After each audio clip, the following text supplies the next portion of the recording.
الراجل لما بيحب بجد لازم يعمل 5 علامات مهمين جدا، إنما لو معجب بيكون الأمر مختلف. لازم نعرف نفرق هنا. المعجب ببساطة ممكن يختفي في أي وقت، لكن الراجل اللي بيحبك بجد صعب عليه إن يبعد عنك حتى لو كل الدنيا واخداه. تعالوا نشوف أهم 5 علامات اللي بتكشف لك الحقيقة من غير ما يقول لك ولا كلمة. العلامة الأولى لما يهتم بكل التفاصيل الخاصة بيك، وما ينفعش نقول إنه بيتصنع هنا الاهتمام، لأن اللي بيمثل عليكي مش هيعرف يعمل الحاجات، إنما اللي بيحبك هيهتم بجد، هيكون اهتمامه نابع من قلبه وحاسس إنك بقيتي جزء منه.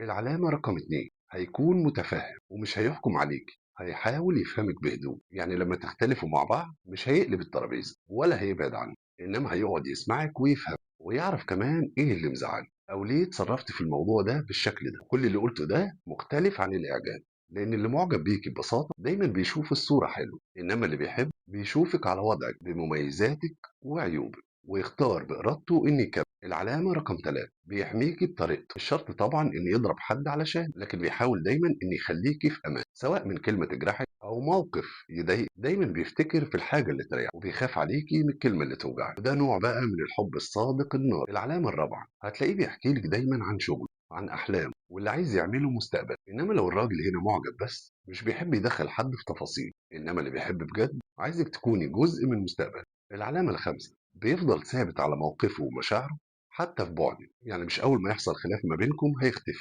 هيبقى موجود. يمكن يبعد شوية عشان يديك مساحة إنك تهدى، بس مش هيهرب، وده بيثبت لك إن جواه مشاعر قوية تجاهك، مشاعر حقيقية مش مؤقتة. في النهاية عايز أقول الراجل اللي بيحب بجد مش لازم يقول لك كلمة بحبك كل يوم، إنما هتشوفيها وتلاحظيها في تصرفاته، في خوفه عليك، في احترامه ليك، وفي الطريقة اللي بيعاملك بيها حتى لو زعلتوا من بعض. لأن الحب مش كلام، الحب هو أفعال وما ينفعش يتزيف أبدا. فلو في راجل في حياتك وبدأت تلاحظي العلامات دي، قولي لي أنهي علامة لاحظتيها أكتر، واعملوا مشاركة علشان غيركم يعرف يفرق ما بين الإعجاب والحب.